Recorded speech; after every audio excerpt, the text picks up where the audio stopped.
Greetings, Round Up family. Did you know that what I've noticed from doing being an entrepreneur since 1999? I don't even talk about it that much. But I came to the realization today, as I just came back from New York City, that the majority of the people you are going to meet in your life, generally speaking, the majority of the people you meet in your life are not necessarily really going to be about anything. And the reason I'm saying this is I finally come to the realization, I've come to the conclusion that we are looking, all of us are desperately looking to become better humans and attach ourselves to something that is bigger than us. And what I found, it's just not out there. It's not out there. Majority of people are trying to figure it out, trying to pay their bills, trying to stay above float, trying to keep the wolf at the door. And it is extremely humbling to witness how many people are getting completely crushed by this capitalistic system that we live in. And so we got to love on people, y'all. I looked at about 8 pre-foreclosures today, and one of the guys, as I was looking at the property today, started screaming and cursing at me. Right? Let me make sure I got this microphone on. Hold on a second. StreamYard is changing up on me. Audio. Nope, wrong mic. Does that sound better, y'all? Roadcaster 1 2. Chat 1 2. Sorry about that. Okay, this is better. So I went to do some door knocking today on pre-foreclosure houses, right? That's my son. It's just, I don't know. He's crazy. As I was looking at the property, I'm taking some pictures. Somebody comes outside from behind me, goes, "Yo, MFer, why you taking pictures of that N's house? Why you taking pictures of that MFer's house?" I'm thinking to myself, I'm not bothering you. I'm not doing anything to your community. I'm not making any noise. I'm actually being extremely quiet and peaceful. And I'm concerned. I'm like, what would make this human being come out of his house? And it was a bunch of guys sitting on the porch. And I'm like, why are you? I didn't say anything. I wanted to say, like, what would give them the reason to come out and start cursing at me for looking at a house? I didn't even go on the property. I was in the street taking pictures, y'all. And it sent me to such an empathetic place in my life to think, wow, this person's life here is so shitty. They got to scream and curse at me. Can I have to do a YouTube live? Can I give you a call? We've done 40 like, minutes. You rent in the house, and you got the nerve to think about what I'm saying across the street, looking at a property that's going into foreclosure. You know, I wanted to say, brother, we could make some money together if you knew what was going on. Your neighbor needs help. Have you helped your neighbor? Dan Borrero, what's up, buddy? What's going on, Chris? Man, I'm on top of the world, brother. E. Bellamy, what up? Dan, I was talking about, I came to the realization being in New York, and today when I was looking at a foreclosure, one of the neighbors came out and was cursing at me. The majority of people we're going to meet out here, they're not about building anything. No. Like nothing. I mean, I hurt when I think about this, Dan. Like, think about you and me. How long did it take for us to meet? I mean, I've been to just hundreds of people. And then when you think about something, then you go do something and you do a few dollars. You know, Dan and I have exchanged large amounts of money. You know, I ain't even Dan, have I ever stressed either one of us? You stressed out over $10,000, $20,000? I'm like, come on. I mean, look, the reality is this. I mean, we're in a much different position versus where when we didn't have it, that was, yes, I would see myself stressing out. I mean, it all depends. I'm saying, when I say stress, I say, Dan, you're going to do something? Okay, cool. I don't think about it no more. Right. I don't think like, and is Dan going to do this? I don't have any time to think about that. I'm talking about just the level of trust and the level of integrity that you have. And likewise, and hence the reason why we do this platform, right? Don't think about it. So I just want people to say today, when people, and we're thinking about $100,000, $200,000, $300,000, right, y'all? It's not a lot of money. And for us to come do a deal together, right? You bring your 100, I got my 200, whatever it is. Guys, we need to be wise in the handling of large amounts of money. You got to do this. It's the only way you're gonna make it in the real estate business. in any business. In any business, I mean, it's the only business that I'm in. Any Deborah business. Jackson, what's up? We're gonna say a prayer for Deborah. She's gonna do very well next week. Sorry about that. My microphone was wrong. Dan, we got a politician that is going being phone calls. That's right. Let me put the phone number up here. Tonight we're gonna be talking about. I wanted to ask you something, Dan. It's a little bit off of subject. You know, I like to kind of be a little on the edge, not too much, but a little on the edge. Dan, what does this say to you? I want to hear from my round up family. What does this image here say to you? I'm not sure I can make it out. I I just want to know, and I'm not. It's don't, no. I don't know. It's kind of condescending, isn't it? I don't know. I don't. I want to know. Round up. I want to know your opinion. Well, Dan, what's your opinion? Well, just give me the context of this. I want to make sure I understand it. Well, who's the statue of? That's Lincoln, President Lincoln, and this is just a no nameless, faceless slave on the ground. But at the end of the day, it's just two men. It's just two men here. So I have a problem with any man bowing down to another man. I don't care who that other man is. Okay. Y'all calling. I want to know y'all thoughts too. I want to know the people's thought. So first thing you see is a man bowing to another man. Go ahead, Dan. That's the first thing that comes to my mind. Like it'll never like I can't ever see myself in that position. And You- and I and I don't know how much respect I would have for the person standing, allowing another man to bow down to them. Yeah. All right. Anybody has any opinion on this? It's weird. I'm ashamed that I'm just seeing this image here. It's still there. I believe it's in Washington D.C. Is But I that was just, huh? I've got to tell you, Chris, I've been to DC many times with my kids, and I could tell you I don't remember ever seeing that statue. I'm not saying it doesn't exist, but I don't remember seeing it there. National Capital Park. Yeah. Capitol Hill is right there. Hmm. Anyway, I would love to hear my round up homies' opinions on this. Let's talk about. You said you had something politics. I do, yeah. I'm sorry. I can Because I I just want say one more thing that I'm done with it? go ahead, brother. Why can't the guy just be standing up next to him? That was all. I'm like, why That can't was that's my argument. What's the purpose of that? What is the All right, purpose of that? maybe somebody knows. Okay. Dan, we got a politician, Texas Attorney General. Reported what? Go to the top, Chris, if you don't mind. What is this saying here? Declared declared three primary residents raising questions of mortgage fraud. We'll get to that. 1 second. We got a caller on the line, Dan. We'll get to this one. Caller, state your name. Where you calling from?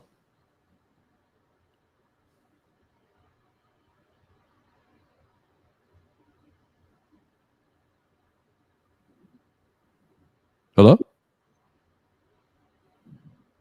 Oh, Lord. Tell me my phone messing up now. Caller, you there?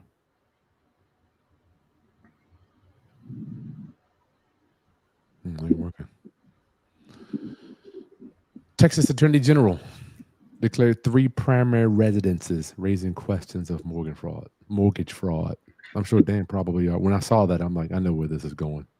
You know, look, the truth is this: when we sign those documents, asking the bank for a mortgage, there is some fine print on every one of those documents stating that we are swearing, essentially, I don't know the exact wording, but essentially that we are swearing that this is the truth and nothing but the truth, and it's also giving you a warning as to the legal trouble you could get into in the event that you falsify these documents or falsify anything intentionally on the application. Yep. Now, if I am going to be held to that standard, why should not any other political person, whether it be Democrat or Republican, be held to the same standards? That's right. That's right. The Paxtons have long resided in suburban Dallas home, but have also had mortgages on 2 other properties in Austin. The press reports mortgage documents reveal they have declared all 3 of these houses as their primary residence. Declaring these 3 homes as primary residence could have saved them money because interest rates on primary homes, and this is where I want to go with Dan, are lower than those on secondary homes. But this is something that just happens. This is just part of the business, y'all. So when I started, Dan, the thing was go get a home loan on property A and then try to get a home loan on property B at the same time. I'm going to be completely honest with everybody because it takes 30 to 60 days for them to report it on your credit. Yep. That was like a thing, right? So, and when I look back, excuse me, that people that were doing it, I'm like, did they even know they were committing mortgage fraud? Or the slightest little thing that you can do out here, y'all, you might think you're just trying to work the system. And the next thing you know, the Fed's at your door. And all you did was try to buy 2 houses at the same time. And I'm sure it's not. You could do that, but you have to just, if you disclose that, hey, the second house is an investment property. Oh yeah, that's a completely different animal though, Dan. You're talking about interest rates way higher. Right. So then the interest rates are going to be higher. Oh, and your closing costs are going to be higher. So the property might not even cash flow unless you do that with an owner occupied loan, y'all. I'm bringing this up, y'all, because everybody. What's weird, Dan? We talk about this. Everybody does this stuff. Everybody does it. They get 2 loans. They got a loan in their personal name, and they turn it into investment property. They get a loan in their personal name, and then they put it in an LLC. I mean, all this stuff is done, but it's not until somebody says, "Hey, what's going on?" when the whole thing blows up. It's funny. And Chris and I, we get a lot of people calling us up for consultations. And how many times, Chris, have you heard, well, I don't want to live there, but I'm going to say I'm going to live there because I'm going to make the house happen. I don't want no parts of that. I'm like, you're calling the wrong guy. Yeah, I don't want no parts of that, dog. Well, my friend did it. Your friend got lucky. Hey, you know what's weird, Dan? Chris Haskins, a few years, 15 years ago, I wouldn't really cared. I wouldn't really care, Dan. I'm going to be frankly honest. I'm like, you know what? If it's going to work for you. Caller, you're on the line with Chris and Dan. State your name and where you're calling from. Chris, Dan, what's going on? This Irv from Cape Coral. Irv from Cape Coral. Cape Coral. Cape Coral, Florida, Lee County. I know you. What's the temperature down there, Yeah, Irv? you got it. Right now it's 89 degrees. Good. It ain't Lord too humid though, like it was the past couple of days. Okay. Irv, what you got, my brother? It's an honor to talk to you. Yeah, definitely, man. It's always good to talk to you. I called before. I was like, I got like 4 or 5 slow flips now. But I had a scenario I wanted to run by y'all and get y'all perspective on it. Whenever you're ready. Shoot it. All right. Give me like a minute. I'm going to paint the picture for y'all. All right. Chris, let's say you got private lenders, you got traditional financing in your pocket, right? You got all type of lenders in your pocket. Let's say Dan comes to you and say, hey, Chris, I got a property I'm going to sell you for $50,000. You say, cool, I'm going to buy it. For whatever reason, you got to buy it using a DSCR loan.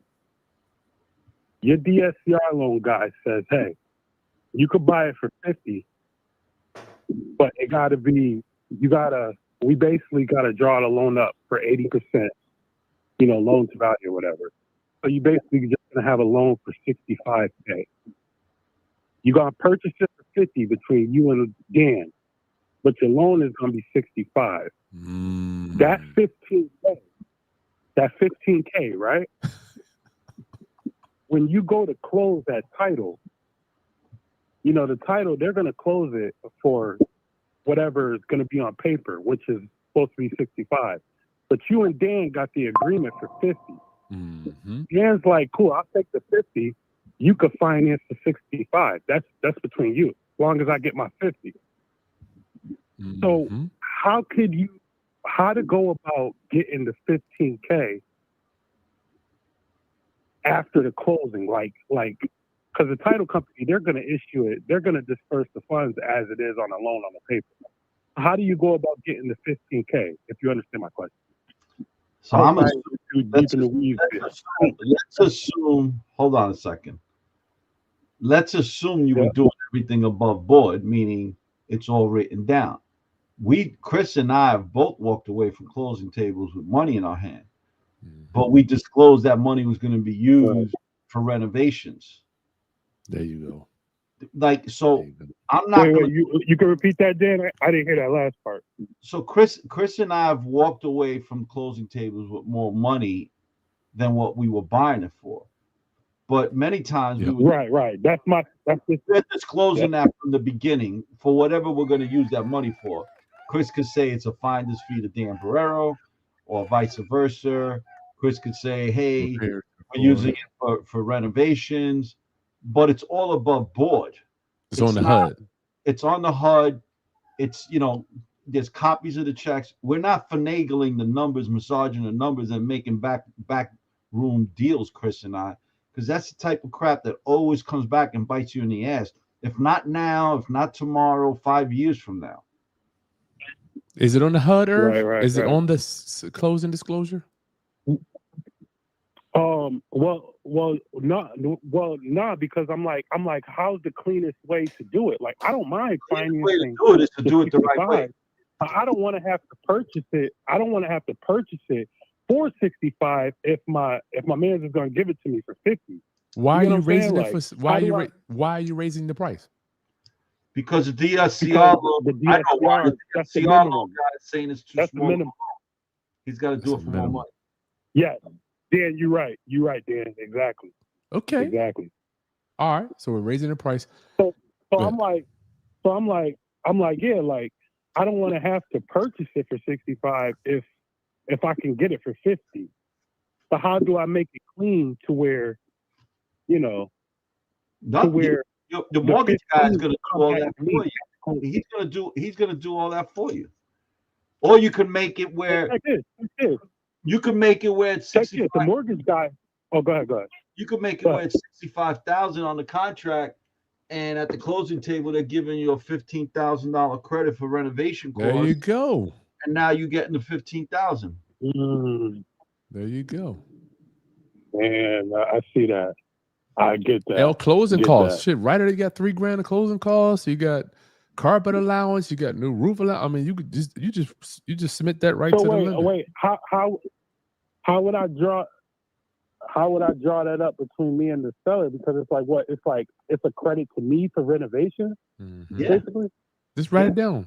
$5,000 for new roof. $5,000 for new central heating in there or whatever. But you should do that stuff. You don't want to just take the money and pocket it. So yeah, you need to do that work. Right. No. That would be the cleanest what way. if it don't need work? Like, you got a lot of ifs. I just learned this. You got a lot of ifs, brother.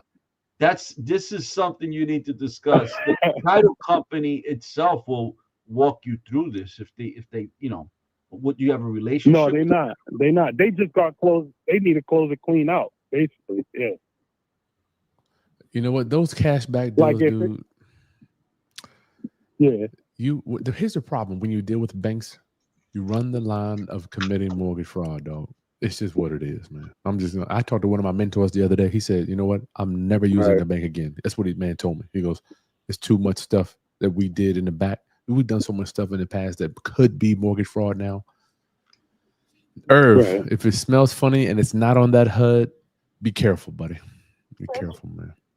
Nah, definitely. That's why I wanted to run it by y'all, because I'm in a position now where I got private lenders, but I also got like good credit and I got good financing too. So it's like, man, can I maximize what I'm trying to do just using traditional? Like, I feel like that's possible if I. The best person you need to speak to is the person who's actually providing you the loan. They should be able to walk you through this and what's acceptable according to what's not mortgage fraud. That's true. See, I would have to ask you a lot of he questions that I don't want to ask you on this he platform. actually did. What No, did he he say? actually did. What did he say? He said this is how he said y'all should do it. He said basically we close it for 65. You and the seller write a promissory note for that 15K. So you're ensuring that you get the 15K after, the closing. And then outside of the closing, y'all can either, pay that back and you basically got the promissory note promising that to you, or because the guy who I'm buying it from, we're cool. Like I bought many properties off of him. The loan So officer he's like, said well, that? if you trust him, Wow. yeah. He ran it. And I was like, I don't know, man. That sounds crazy. That's why I'm like, I don't know about that. Listen, the truth of the matter is what you just described. Not Chris and I are not attorneys, but Strictly mortgage fraud. Considered some type of mortgage fraud. That's I would seek advice from a real estate attorney. Irv, let me say this and we're gonna let you go. Right, yeah. Anytime, here's the thing where you know I it's don't want fraud. to keep you up to Anytime you do something, here's how you know it's fraud, right? And it's when you say fraud, it's not even a big, it's just a word. Anytime it's fraud, the attorney told me to set me down. He's like, Chris, anytime you do something to make a third party give up something that they wouldn't give it up if they knew everything. Let me say that again. Anytime me and Dan make an agreement to make Irv give up something that Irv would not give us if he knew, it's fraud. Right. If you knew about it, you wouldn't do it. I get that. 100%. I'm like, damn, they knew. Right. If they knew. All right, Irv, we love you. We'll talk to you soon, brother. You know what, Chris, bro? Yeah, no doubt, man. Appreciate you. All right, peace. Chris, that's a really good way of looking at it. Yeah, I got that from an attorney. In fact, my attorney went to jail. He came out of jail. That's why he had 3 years to think about this definition. He was like, Chris, if the third party knew about it, would they do it? And I'm like, you know what? They wouldn't do it. Yeah. I would make it clear. Like many times I've seen where situations like this, where let's say you and I are partners, we're making a contract that you're paying me a finder's fee of 15 grand for it. And at the closing table, I'm getting the 15 grand for that finder's fee. Mm-hmm. Right now it becomes similar to a wholesale deal, right? Mm-hmm. But it's all now. Again, we're not attorneys, but I think it would be totally legal because everything's disclosed. There's no, we have a contract that's signed. I'm declaring the 15,000. The title company's reporting it to the federal government. Hey, we gave 50,000 to the buyer, and this is rather the seller, and this is who the seller is, and their social security number, and we gave 50 grand to Dan Borrero, and this is where he lives, and this is his social security number. So now I'm reporting it, right? So I don't believe that in that format it would not. It would be but it's on the HUD. But there's a lot of things. Yeah, there's a lot of things that I wanted to ask him that I wouldn't feel comfortable asking him on this platform. Irv, book a consultation with us. Just send one of us an email. We'll do a double consultation. We'll give you a discount for both of us on the line. Listen, guys, get your questions in 757-204-1332. We want to know what you're doing out there. The Hammonds got COVID. Oh, Lord. Really? But no doubt both of y'all got it. Oh, man, I hope you guys are feeling better. The Hammonds, one of our ultimate landlords. James and Dana. They both got COVID. Good Lord. Hope you guys get better quickly. Dan Arnold wants to know, does the BRRRR, one more R, repeat, still work? I wish I could choke who the hell created that. Don't you, Dan, want to go? Yeah. Punch him in the face. I remember the first time someone asked me about that about 3 years ago. I was like, I don't know what that is. And then they told me, I was like, so there's a name for that? Shit, I've been doing that since 1990. Look, they want to package it up and sell it. The truth is that it always works. But you got to hit every step of the process. Can't miss it. Dead on the head of the nail, right? Over budget repairs. If you don't buy it right, I don't care what the interest rates are, how low they go, it'll never work, right? If you go over your budget on renovations when you were figuring out your numbers, it's not going to work. If Nope. the delays, the budget didn't go over, but the overhead went over because of all the delays, it's not going to work. If the interest rates go up, by the time you started and finished, it ain't going to work. If the So much property stuff. value goes down, like what's happening in many states like Houston and Cape Coral, Florida, where the guy just called from, they're seeing huge drops in a very short period of time in market value. It's not going to work. You got to hit every step right. Yeah, you got to hit every step just right. Right. That's why I don't do it. I'm not that Yeah. good, Dan. I ain't I good mean, enough. I used to do it, and I did it a Yes, lot. that's true. That's true. I did it a lot, but I That's probably true. didn't get good at it until after I had my 10th property. Wow. Y'all hear that? You know what? Maybe everybody's gonna be better than us, Dan. I hope so. You guys gonna be better than us. Fred, what's going on? Arnold, Deborah in the building. EB. Arnold, do slow flips work? Yes, they do, my brother. Absolutely. 5K squeeze. I've been trying to wholesale for over a year now. Takes time, brother. Takes time. You know what's weird? Let's stay here for a minute. Why do we think 5K squeeze? Being an entrepreneur. I was watching Gary Vee the other day. He goes, man, I'm sick of people just being in love with entrepreneurship just for the good stuff. I actually love it for the good and the bad. And I had to sit back and think about that. And especially when I talked to Dan Borrero. Y'all don't know this, but Dan has some major, major problems. Major. And I'm talking about these are problems far outside of his control. I'm talking about with the city government. Not to mention you got the new mayor that's hanging out with the Wu-Tang. You want to tell him that phone call you called me Yo, with? I'm watching. What am I watching? I don't remember what it was, but I'm looking at this white dude dapping up you God, dapping up Inspector Deck, dapping up the RZA. I'm like, who is this white dude dapping up the Wu? Y'all, the new, what is he, a mayor candidate? What do they call him? He's a candidate. I think he's a state assemblyman. State assemblyman. He's a Running candidate for for the mayor's office for the city of New York. And let me tell you, I don't agree with any of this guy's politics, but I got to tell you, I respect him. I respect him because he's calling out a lot of truth, you know, a lot of potential corruption, and the guy's sharp, and that's what makes him more dangerous. And he's very charismatic. He's quick on his feet in interviews. He's embracing technology, especially social media. He got it. Oh yeah, I don't like his politics, but I'm not gonna lie. It doesn't, whether you like his politics or not, Don't matter. you gotta respect his capability to get Showmanship. Showmanship. as a nobody, because he was a nobody. That goes to show you, the show business is real. I'm telling y'all, if y'all, the show, all this, what we're doing, this is nothing but show business. All this. He was at the Wu-Tang concert, y'all, on the stage with the Wu. I'm like, okay, this dude has the balls. What other politician has ever hung out with the Wu, yo? Ever. And recorded it. But Chris, tell him you called me up yesterday morning, like 7:30, was it? It's in the morning. That's right. I saw it in the morning. I'm like, yo, Dan, you are screwed, yo. This dude was hanging. I was like, Chris, you all right? What's up? He goes, yo, you in trouble. I said, what did I do? He goes, you didn't do nothing, bro. And then he starts telling me about the mayor going to the Wu-Tang. He's at the Wu-Tang concert last night.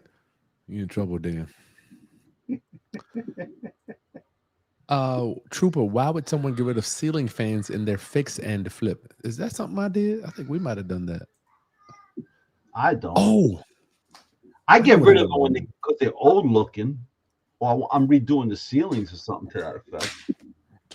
But I'm always replacing them. That's what I wanted to read y'all. I got something for y'all tonight. I'm not in charge of that. We take them out of bedrooms. Only bedroom we put a ceiling fan is the primary. What about you, Dan? I put them in all bedrooms. Rental properties or flips? both. And I won't I'm not doing it. and I won't go with the 48 inch. I always go with the 32 inch, and I never go with the ball light LED because they suck for lighting. I always go with the ones that have like at least the 4 extra lights or They're too 5 dim. They're too dim. because it creates a lot of brightness. Mm-hmm.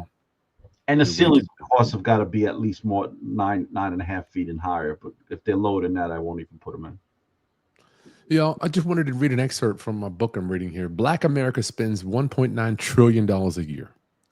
That is a trillion with a T. Every 12 months, get this, y'all, that's enough to buy Apple, Tesla, and Netflix and still have spare change to spend. Can y'all imagine that? That's what we spend, y'all.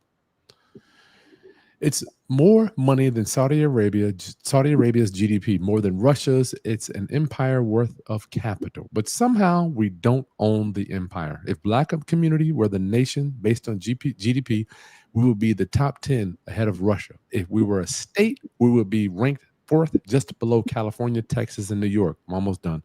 Every minute, y'all. Every minute. I want you to think about this. We spend 3.8 million. 3.8 million. Every day we spend 5.5 billion. We fund every sector: fashion, fast food, music, beauty, tech, healthcare, sports, sneakers, snacks, apps, and ads. We are the economy and the heartbeat, and yet the economy keeps us broke. This isn't an oversight. It is articulate, it is an architecture, and it is a strategy. Listen, this book is in the video description. Y'all get this book.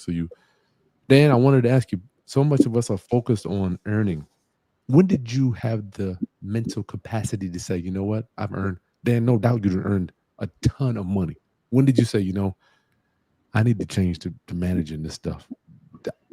I've been earning for years. For me, I'm like, look, I kept earning. I was making money. Then I just was losing it all. Did you go through that too, or were you able to? You know what? I gotta tell you, I was so fortunate. You had me thinking as you were reading that particular passage. I was so fortunate in the sense that I didn't have we didn't grow up with money, and in my house it was more you know when I was younger it was all about survival, Frugality.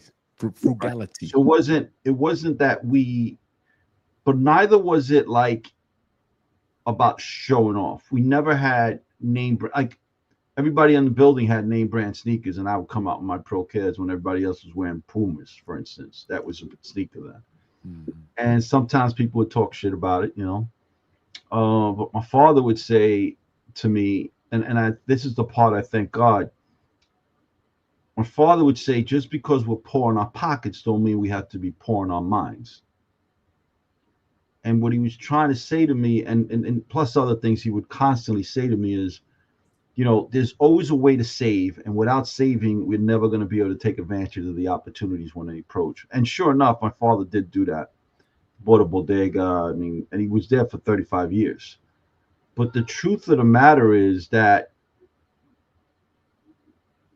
I think it's out, I can't speak for you, Chris, but for me, I'm a Puerto Rican, but when my parents came here, they were treated just like any other immigrant may have been, although they were American citizens. Mm. They got the worst jobs with the worst pay. But the truth is that they did what they were supposed to do, was teach us the value of work and then teach us the value of how to save. So I really never had a problem understanding how to save. Okay. The problem was understanding how to invest the savings. How to spend it properly. Because we didn't have, no, I knew how not to misspend it. I just didn't know how to spend it wisely. I'm making more money because that we didn't have available to us. That's another skill. Whereas this platform, social media platform, has made that skill set available to anyone who wants to learn it, even if they were never exposed to it. And Chris and I were so Chris said something to me, and we were talking about his kids, and then came into my kids, and I was saying to Chris, how are our kids, like especially Chris's kids? They've traveled the world. And my kids have gone away. Like I made sure they studied abroad every when they were in college, at least one semester. And when they come back with a total different mentality. and I could see my kids struggling to have conversations with their old friends. Yeah, we did We're talk about that. exposed to so many more things that we were able to afford to expose them to. So Yeah, it's like once we get over the survival mode, the challenge is your environment. to get into a new environment where we're now exposed on what to do, to think differently, how to Yeah, expand on what we've accomplished with the savings. Now, how do we invest that savings? get And it. the reality is that this platform here, social media, It's helping. makes that available to anyone, no matter what your economic or social background may be. And I hear that. I'm like, we don't have a money problem, y'all. We have a strategy problem. We ain't building shit. Nothing. Zero. Dan and I, we're starting to build, but shit, we on our way out. I'm like, we need to know. Well, I consider myself, I'm like, I'm at the Dan, do you look at yourself like that? Or I mean, I'm like, I can't do this forever. I can't, like, we be grinding hard. Dan, you're a grinder. You can't grind like this for the rest of your life. No, and you and I have had conversations, right? What I'm currently doing now, we'll go Yeah, into. you like, I'm making my sure that my money is going to continue to work for me after I retire, even after I'm dead. It's still going to create wealth, right? Taking care of the people that matter to me. But that's part of the strategy that we're learning as we wow. go. Listen, I'm 62 years old, guys. If I had this platform Wow. when I was 40, Yeah, something like that. you would not know who I am because I don't know where I would be, but I wouldn't be here. Bring that. I want to Trooper. What's his name? Bring that up if you don't mind, man. Yeah, we're going Trooper. We got to address. You got to not. I prefer that you address it because I may lose my temper addressing that. Trooper, you wholesalers got to stop getting my foreclosure auctions canceled with that sub to BS, man. I love it. My thing is, don't hate the players, dog. So what he's saying for all of my roundup homies that don't understand. So look, if you don't have the book yet, two things. The book that I'm talking about, you got to understand, we spend 1.9 trillion. It's in the video description, as well as the link to the waiting list for our next Ultimate Landlord Survival Training. It will be in September. So get on the waiting list, and Dan and I will personally call you to see if you're a fit. Don't hate the players, dog. Hate the game. Why don't you, Trooper? Is that what you're thinking, Dan? I mean, every day we're facing new challenges.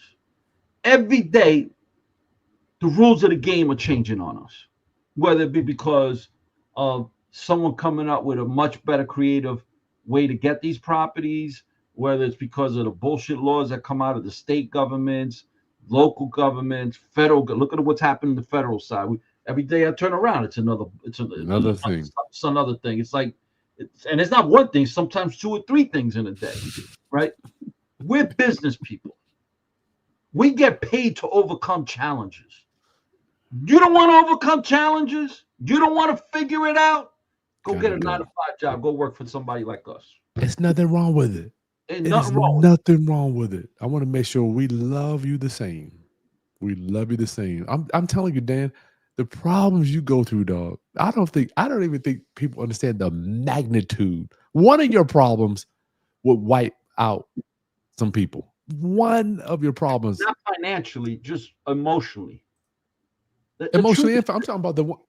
Go ahead, Chris. You got the letter. I'm talking about the letter with the oil tanks in the ground. How many people would be shitting on themselves if they had a bill for $17,000 just come in the mail? Bam. I mean, that's one of your problems. That's one. I got a commercial property that just went from $8,200 a month, rather a year, in real estate taxes to $42,000. How about the insurance on it? No, I haven't gotten that renewal yet. But I want to. How do you go from 8,000 and change to 42,000? Like, my point exactly. Like, all right, so I get it, and people are like, "What are you gonna?" You need a therapist. So my brother, you need a therapist. You know what I did with it, man? I folded it. I put it in the slot. This is the tomorrow slot. Take a number. No bullshit. It's tomorrow. It says tomorrow, right? I have a label on it. It says tomorrow, right? And I just, during the course of the day, think Dan, about it. $30,000 tap on the shoulder. Who do you talk to let that steam off for, dog? No one It's not- cares. You don't. You're right. You No don't. one cares. I don't even talk about. I just put it in the tomorrow folder, and I think No about one it during the cares. course of the day when I go walking or something. And I came up with the resolution. I hired somebody who specializes in fighting the taxes in that particular township, and that's it. Oh, you And gonna then fight it? I sent notices to every one of my tenants because there's a CAM charge there, and letting them know this is what's happening. Here's a It's copy coming. of the bill, and these are the Good. people that I hired, and to fight this, to bring it back down to a more reasonable amount, so I don't have to increase your CAM charges, right? But Wow. I'm keeping. But essentially, I was, I was, I kept everybody abreast, all the tenants that are going to be affected by this, and I went and found the right people to hire, right? But I didn't panic about it. The point is, the truth is this: business people, I don't give a shit what side of the business you're in or what business you're in.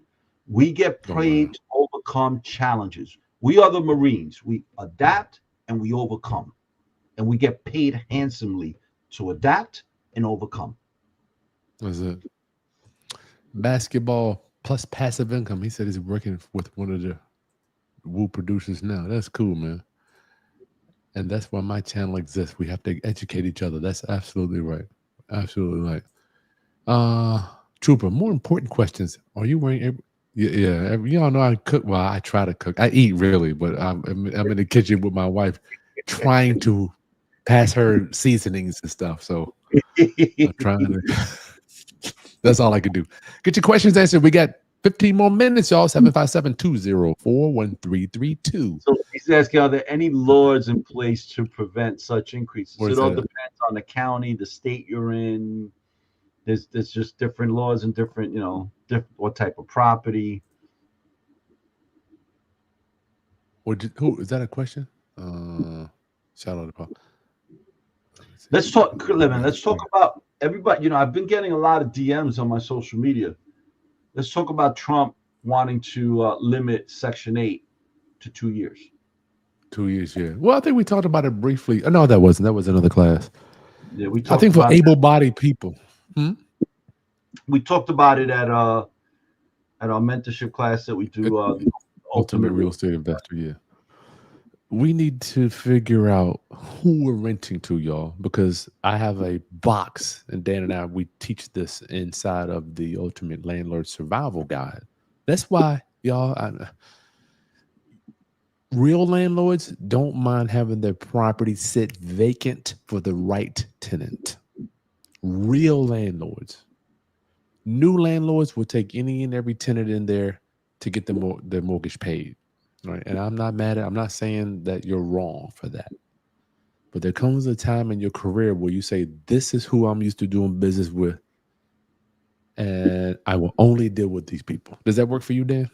Yeah, and Chris does single family homes, and I don't want to do single family homes. I want to do multifamily homes. But the deal is, that's what's in Chris's backyard. In my backyard, I got multifamily homes, right? So it's a different animal.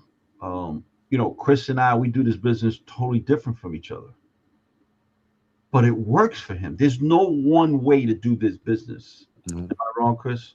Well, we still take time, Dan. I got 2 vacancies now. I've been vacant for a month, and I'm not even, I think about it, but, I'm not fighting to get somebody in them that I'm not going to pre-screen. Look, the truth is this: if you're a Section 8 landlord and you are where Chris is at, and you take a Section 8 tenant, and 2 years from now they lose their benefits, whatever the reason, Chris, tell them how long would it take? Assuming a tenant dug their heels in, how long would it take you to get rid of them? To evict them? Yeah. Yeah, at the worst case is 3 months, 90 days. Now, me, on the other hand, in New York City, if they dig their heels in, it's 2 to 3 years. Yeah, that's ludicrous. So what the government is asking me to do is take a chance with this Section 8 voucher. But by the way, they're most likely going to be losing their Section 8 voucher in 24 months. And Yeah, if they don't leave, you're going to have to kick them out at your expense, and they're not going to have to pay you rent in those 2 to 3 years. Now, so that means they basically got 4 years. Right. But you're only going to get paid for 2. Wow, that's deep. And now, legally, you cannot disqualify a rental applicant because they're on Section 8. So it kind of puts landlords in a very precarious position. Especially up there. Dan, who is lobbying for you guys with these politicians? Nobody. Surprised y'all don't have like a landlord. They have a landlord association, but for the big boys, not for the mom and pop people like us, you know. Mm. You know, it's weird. When I was walking around, I saw a lot of construction workers up there. And it almost is out of a movie. It's like they're going to work. You know, here where I'm at, you know, you got the construction workers, just the mom and pop guys, but I didn't see any of those guys up there. Seemed like they're going to work at an establishment or something. Oh, yeah. Oh, yeah. The truth of the matter is it's real difficult to do construction in the city of New York with permits if you're not a major company or player. The expenses, I did a video on this, Chris. Well, I remember we did the video. Remember, I'm doing a job. We had to get a protective shed, walking shed. So we're doing work above the building. It's a shed to protect the pedestrians that are walking underneath the shed, right? In case any debris falls. So it's 4 permits I had to pull for that one shed. Oh my! And one of the permits was I had to pay $1,000 to the city of New York to post a permit that I was going to inform every tenant in the building that they had to be careful leaving. I don't know why they have to be careful, because there's nothing. It's going to be impossible for anything to fall on their head the way everything's protected. But the point is, it's another $1,000. So before I could do any work on the building, and it's a very small building, I want everyone to know, 2 families in a store. I spent $8,500 between the permits and the rental of the shed and to install it. Oh my Lord! Well, I even put a nail into the building. Some people ask why the rent's so high in the city of New York. Oh, and by the way, Chris, that was a cheap job. I just did another one last year in November. That one, I think that one cost me $25,000, $24,000. Before you do any renovation. Before I did any renovations. I'm laughing because Dan and I coach people, and we hear people complaining about $10,000. Somebody did something here, and I got to redo it. I'm like, you have no idea. Spend the money. Spend the money. Get it done. If it's wrong, get it ripped out. Redo it. Just do it. Yeah, it's not worth the headaches and the stress. Fred wants to know, one of our coaching clients here, do you disagree or agree with paying off a mortgage? It's not black or white. No. Dan has strong opinions on interest rate. Go ahead, Dan. Well, we should be really upfront. Chris and I have no mortgages. Am I right? Well, I have one on my personal property. I've got a little bit left on it. Okay. On my rental property, though. But in comparison to what it's valued, it's very little, right? Mm-hmm. Yeah. Oh, about a third, less than a third. I'm older than Chris. Like, Chris, what are you, 45? I'm 40. I'll be 50 this year, dog. Okay. So I'm 12 years older than Chris. I'm catching up to you, though. Yeah. And I've made it my business to make sure that I didn't have any personal debt. Because if I don't have personal debt, the monkey's off my back, I could go stronger into my business. Yes, sir. Now, my interest rate was like 8.5%. On what? My personal home. Oh, wow. And I paid that off in 10 years. And I didn't refinance it. It was a 30-year note. But you still got a line of credit, though. I did take out a home equity line against my house for a lot of money. because I have no Smart. mortgage, right? Smart But if man. I ever need money, I could pull it out of the house. Just like Now, that. if you have an interest rate at 3%, 2.5%, like what was happening during COVID, why would you pay that off? It's close So, to zero. right. So let's just take an example of it. I normally would tell people, if you have a 30-year mortgage, make one extra payment a year, you're going to bring that mortgage down to, I think, 23 years. 23 years. 23 and a half, I think. Make an extra payment a month, you'll bring that down a year, you'll bring that down to a little less than 70 years. One extra payment.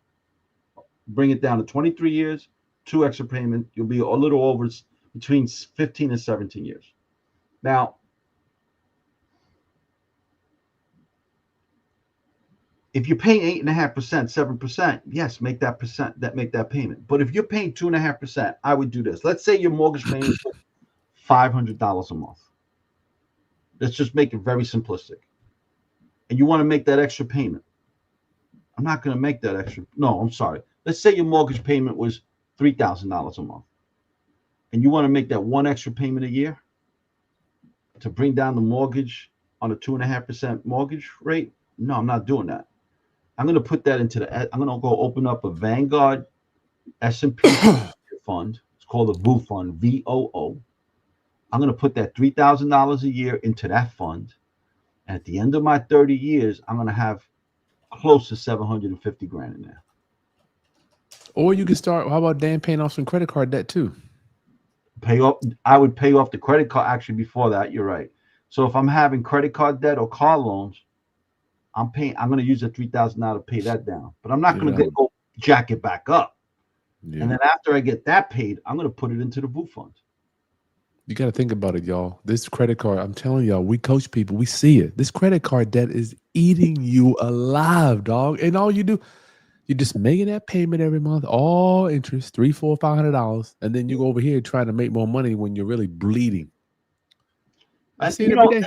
And the crazy part is, I see people with 2.5% mortgage rates getting a brand new car every 3 years, and they say, yeah, but payment only went up $100, or the payment only went up $150. Yo, you fool! You're still paying $750 a month. Interest. Right? 6-year loan.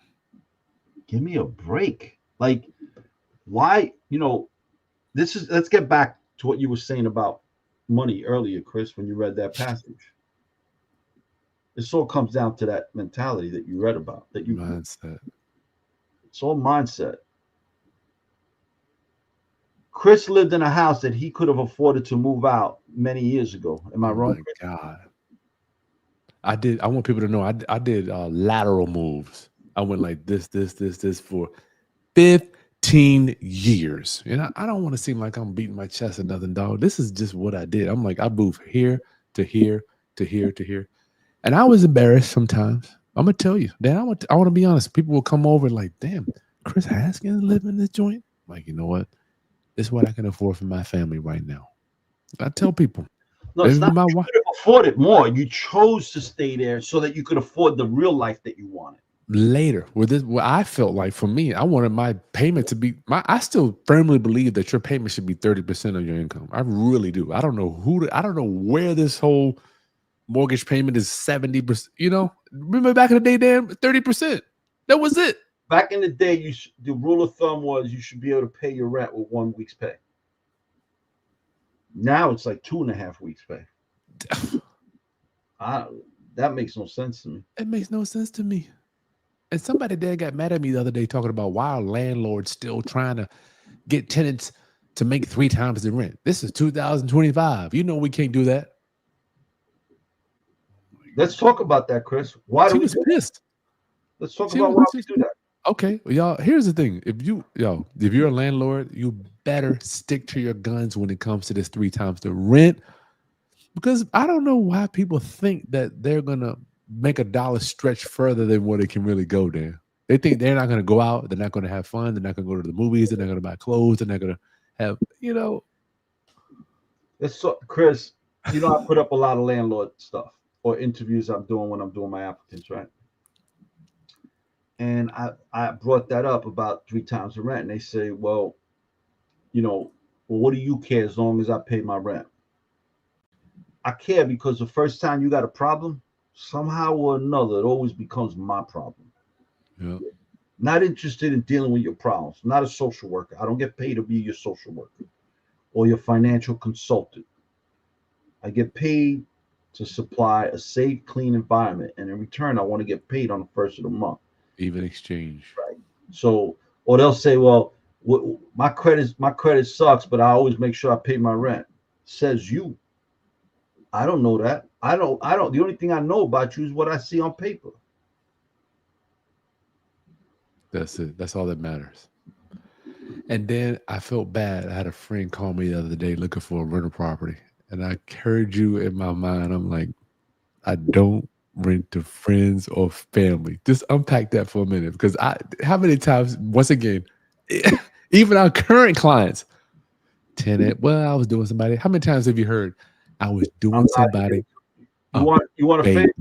favor? You know what? I ain't even gonna lend you the money. I'm gonna give you the money. Doing Here's the first somebody. month's rent, and here's your security that you need. Go rent from somebody else.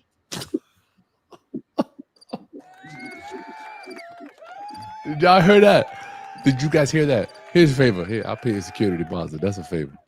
Yeah, get out of here. Don't rent. Landlords do not do. I'm telling y'all, it is going to come back to bite you. Family, friends, or anybody recommended by family and friends. You take it to another level. Every time, the worst experience I've had as a landlord was when I rented to family, friends, and anybody who came recommended from a family or friend. What Dan said? I had a tenant once. This happened about 4 years ago. Great application on paper. She and her husband came, and the husband starts telling me that he knows my son. It's like, great. The interview was because that's the last step, the one-on-one interview, and it's just basically to get to know you stage and check the personalities out to make sure. Shane could be a hard ass. They went through everything else, the hard part. I was like, yeah, I'll let the realtor let you know. Call the realtor. I said, no, I ain't taking him. Why not? Because he knows my son. And I asked my son, I says, Daniel, do you know this kid? Blah, blah, blah, blah. He says, oh yeah, Dad, I played 3 years in travel with him. You know his dad, blah, blah, blah. And then when he told me who the father was, and I remember the kid, I was like, thank you, Lord. I said no.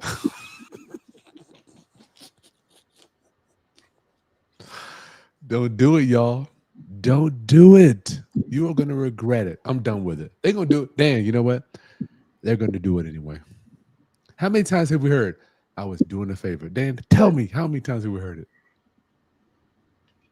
You work too hard to be able to afford that property. Mm-hmm. It's like when I hear people tell me, well, my credit score is messed up because I co-signed for a car loan. Why? Well, because their credit wasn't good enough. Didn't that tell you something? You should have never done it. 5K squeeze.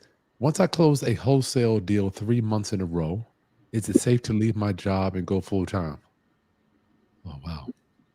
I think you might be looking at it incorrectly, my brother. And I don't want to. Let me say, is that incorrect?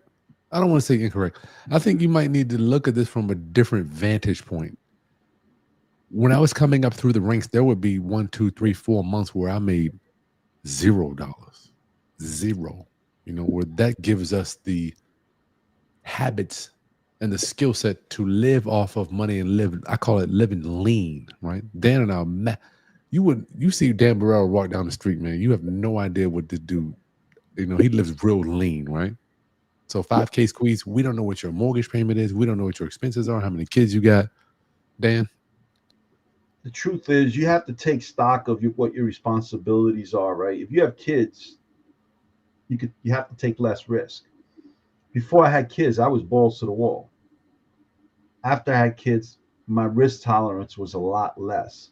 Not only the amount of deals you're doing, we're not buying as much now, Dan and I. Market's not leaning towards buyers. No, and you know, and when we say live, you have to run your business lean and live lean. That doesn't mean you live without. It just means Listen, everybody has the same problem, including Warren Buffett. If Warren Buffett went and spent $100 million on a yacht, that yacht didn't cost him $100 million. Does anyone here know how much the yacht really cost him? That's a question I'd like to see everyone answer, or come on and call that phone number so you could answer it with us. If Warren Buffett spent $100 million on a yacht, how much did that yacht really cost him? Right? Well, let's A talk. lot more. Right? You said that before. That yacht is costing him the opportunity to double that money because he didn't put it into the stock market over 10 years. That yacht didn't cost him $100 million, cost him $200 million. And that was just the original cost, because now he's got to also pay the insurance. He's got to pay a crew to maintain it, clean it. You got to hold it somewhere. Where you going to hold it at? He's got to stock it somewhere. And guess what? In 10 years, that yacht's not worth $100 million anymore. It's depreciated. That's what it say. It's worth $50 million. So that yacht cost him upwards of $400 million between the depreciation, the opportunity costs, the maintenance, the insurance, and the docking. We all have the same exact problem. If we spend more than $1,000 on vacationing and handbags and a nice car, showing off like we got, like as if we got money when we ain't got shit, we broke. That means you got $20,000 less to go and invest on an asset that would come and pay back and pay the cost of your car. We all have the same problem. It's just different levels. Different levels, man. Different levels. Dan, it has been an honor. I got a story for you too. I don't know. I got to consider whether I want to talk about this. My wife has one of those Louis Vuitton bags. I'll talk to you off record and see. Yeah, but Chris, this is a different story. You guys could afford it now. You don't have to think about that now. We don't, but still, you know what? I'm gonna be quiet. Listen, y'all, get this book if you haven't yet. It's right in the video description. 1.9 trillion spent. We have a strategy problem, not a money problem. You look at Dan. He made money, but look how lean. Dan, how long you been living lean before you started traveling and stuff? You know what, man? I gotta tell you the truth. I lived that way for so long. It don't even bother you. No, I was about 5 years ago. I was like, you know what? I need to start. You could be the richest man in the graveyard. Yeah, because you can't take it with you. I've never seen a hearse carrying a coffin with a Brinks truck behind it, you know, to bury the money with it, right? So you lived lean until you was 57. Yeah, but see, that's another, and I didn't have to live that lean that long. I want people to understand that. It's just built, it's ingrained. Right. For so many years you've been doing it. It's just, you know, it's like not even a thought process. and you know, I didn't want to be that person on my, I don't ever know, and I've never heard of somebody in their deathbed ever say they wish they worked harder. Right. I want it. It's, I was like, you know what I spend my money on now is not assets, but rather they are assets. They're assets they don't appreciate because they're experiences with with my kids. And my kids are adults. My wife, you know, like we're going out to Chicago to help move my youngest son. You know, I already reached out to a college friend of mine out there. We're gonna be hanging out. Oh man, that's an honor. Yeah, not only that, but he was like, "What are you coming out for? What?" He goes, "You know what? I got a mover for you. Don't worry about it." And I already spoke to the mover. So I'm thinking I'm gonna have to, you know, the only thing I'm doing is picking up the U-Haul, you know. But the point is that I'm able to go out and we're actually that's an honor. Yeah, we're going out 2 days before he's moving, and we're gonna be there 2 days after he moved. Get some deep dish pizza. Yeah, but now it's like it's cool knowing I don't gotta worry about how much the hotel costs, how much the flight costs. I don't have to worry about how much I spend on Uber or where I'm gonna go eat or how much that's gonna cost or how many days I'm not working because I'm helping my son. I love it, man. That's experience. Experiences. Dan, you always give me a hard time for traveling, man. You be breaking my balls, man. See why? I don't understand why you. Oh yeah, because we're coming up with programs and things to do. You're like, oh Dan, I can't. I won't be here this week. I'm gonna be in Dubai. Dan, I can't be here this week because I'm going to Disney. Like, Chris takes some nice vacations. this is my wife. I pay for them, but she plays them all. I don't shoot. I I'll just play show your up. wife. You right along in there. He's right in there, boy. Chris takes some serious nice vacations. I just didn't want to be like you said, Dan. I didn't want to be on my deathbed. I'm gonna say, I'm gonna let y'all go. I had family members get sick, and I saw them buy boats, Escalades, going on. I'm like, what the hell's going on, right? And I'm like, I don't want to be the person at the end. I'm trying to cram it all in. Then that would suck. That would be. I mean, I would feel like I lost. Yeah, listen. Everyone's got their different dreams. Never had a desire to buy a boat. Never had a desire to buy an Escalade. My only desire was to spend quality time vacationing with my kids. Well, they were traveling too, but I'm just saying that I saw it was like a rush.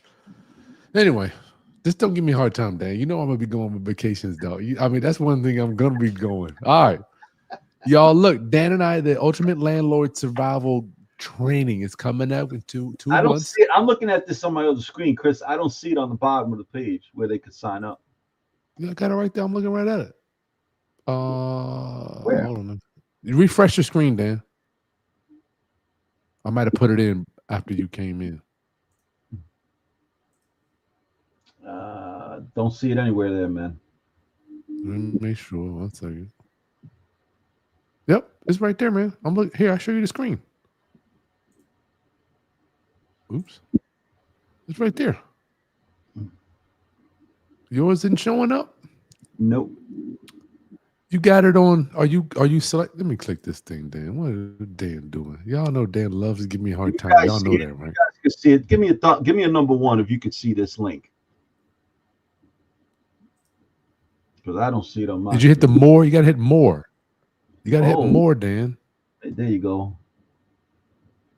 All right, now I understand. Lord have mercy. Look, Miss Jackson said, Dan, you ain't worth 5 cents. Thank you, Miss Deborah. I knew Dan wasn't worth 5 cents. I knew it. Thank you for saying that. She didn't say that. She didn't say that. She didn't say that. You didn't say that, Miss Jackson. I'm just giving you. So we all know I'm live not life technology inclined, so I got an excuse. I'm a senior citizen now officially, so I got an excuse. Somebody want to say hi, then we gone. What's up, kid? All right, let's go. Get out of here. Get out of here. Round up, get signed up. Dan, we'll see you tomorrow. And y'all make sure you share this stuff with other people so they know what's going on in the real estate game. See y'all. Peace. Bye-bye. Y'all stop it.